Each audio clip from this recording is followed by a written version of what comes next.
Buenos dias from BA. This is a Rorschach Argentina update from the 19th of June 2025. A quick summary of what's going down in Argentina. To kick things off this week, an update about the situation of Argentina's former president and vice president, Cristina Fernández de Kirchner.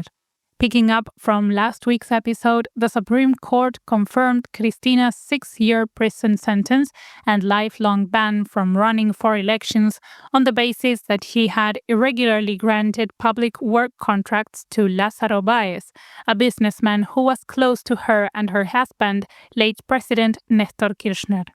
On Tuesday, the 17th, it was confirmed that she will be serving her sentence in her own home in Constitución in Buenos Aires City. The prosecutors who worked in the case had initially rejected her request for a house arrest sentence, but the Supreme Court later confirmed it. Cristina will also have to serve her sentence wearing an ankle monitor, and she will have to ask for authorization from the judiciary to receive visits outside a limited list of family members, doctors, lawyers, and security personnel. Ever since the Supreme Court's ruling on Tuesday the 10th, thousands of advocates, Peronist leaders, and public figures have congregated outside Cristina's apartment, gathering on the street and expressing their support. Later, on Wednesday the 18th, the whole Peronist party, human rights organizations, and common supporters gathered at Plaza de Mayo, one of Argentina's key locations for its political history.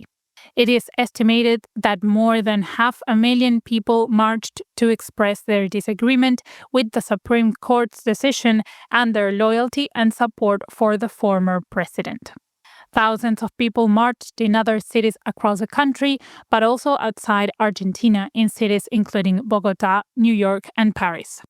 Meanwhile, just hours before this massive march at Plaza de Mayo, President Milei and Security Minister Patricia Bullrich approved a reform by decree of the Argentine Federal Police, or PFA, statute that will grant this body special powers like searching people's personal effects or vehicles and executing arrests without a judicial warrant in situations such as protests and marches. Bullrich said that this reform aims to transform the PFA into a more, quote, investigative police force, unquote, similar to the FBI.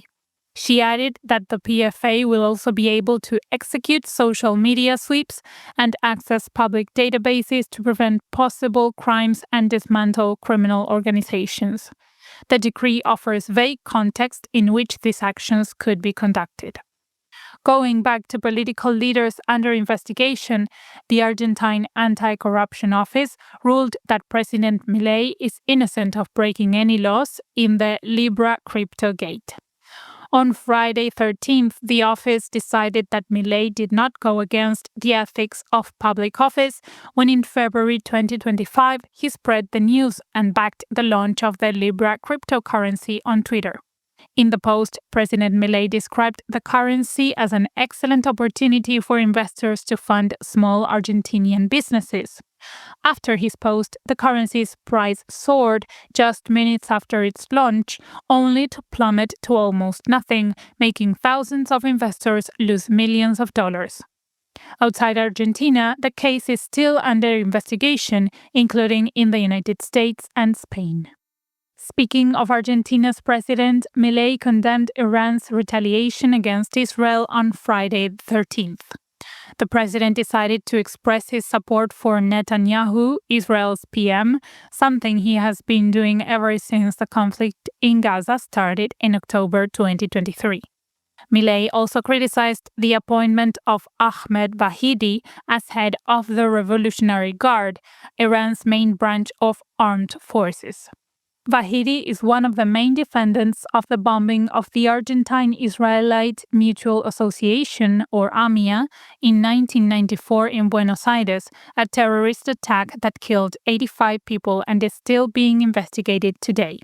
After Israel's drone strikes on 100 targets in Tehran, including nuclear sites, which wounded 320 people and killed 78 according to Iran's UN ambassador, the country retaliated with 100 missiles over Tel Aviv.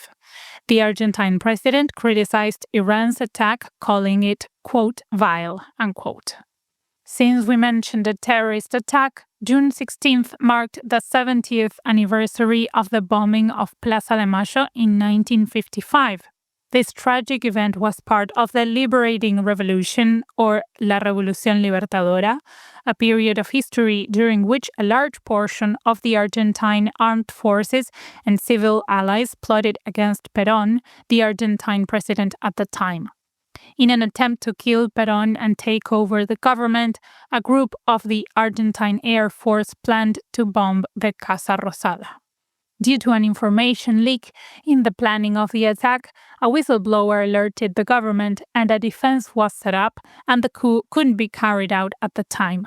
However, the bombing resulted in 300 dead and 800 wounded, and in September, Perón was proscribed and replaced by a military government. Coming back to the present day, we've got some news about the environment, as Javier Milei's administration intends to cut glacier protections through a decree to allow mining and other economic activity in areas that are currently protected by law. Milei is planning to modify the glacier law, which has protected glaciers since its passing in 2010. Argentina's glaciers hold over half of the Earth's and 70% of the country's fresh water and also attract millions of tourists every year. With this decree, Milei's administration intends to allow enterprises, especially related to the mining and hydrocarbon activities, to function in the periglacial zones, which are frozen portions of Earth immediately around glaciers that play a crucial role in the water cycle. Environmentalists warn that this decree could irreversibly harm glaciers and consume large volumes of fresh water, a vital resource for the country and the whole world. On the economic front, the monthly inflation fell to 1.5%, the lowest in 5 years since the beginning of the COVID-19 pandemic, when the economic activity was suddenly paralyzed. Luis Caputo, the economy minister, celebrated this number on Twitter. However, economists explain that the government's policy of lowering inflation depends on the exchange rate appreciation and on frozen wages. Consultants doubt whether the president will be able to maintain his policy. The declining trade surplus is causing a drop in the foreign currency influx, which could push for a devaluation of the peso. Social unrest could also be expected, as reports show that consumption levels continue to fall and that a large portion of Argentine families are having to depend on credit cards, loans, or state assistance to buy food.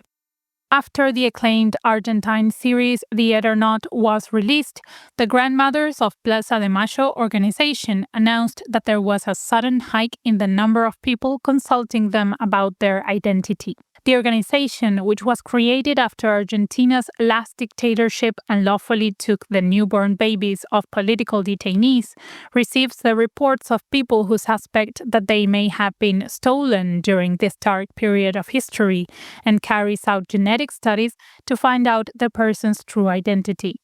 It is estimated that 500 babies were taken during that time. The Netflix series, directed by Bruno Stagnaro, is based on the iconic science fiction comic book by the same name, whose author, Héctor Germán Westergeld, was abducted and disappeared by the military, as were his daughters and sons-in-law. Finally, let's dive into some cultural updates. This year, the Buenos Aires International Festival of Independent Cinema, Bafisi, which every year screens Argentine and international independent movies and documentaries, ran for 2 weeks during April. Among its 298 films were some local documentaries that offer a glimpse of some aspects of Argentine culture and identity. Some can still be watched at museums and cinemas. A Night at Palladium offers an insight into what nightlife was like in Palladium, an iconic nightclub in downtown Buenos Aires that made old tango musicians, politicians, and rock stars come together in the 80s and 90s. You can watch it this Saturday 21st at the Cinearte Cacodelfia Cinema. Meanwhile, Me and the One I Used to Be is an intimate portrait of Adriana Lestido, one of the most important Argentine photographers, by her dear friend Constanza Niscovelos. It will be screened at the Malba Museum during July. And that's it for this week. Thank you for joining us. We're looking for someone to write the ocean update. Send us an email at info@rorschach.com with ocean writer position in the subject line if you'd like to join the Rorschach team. The job description is waiting for you in the show notes. Nos vemos la próxima semana.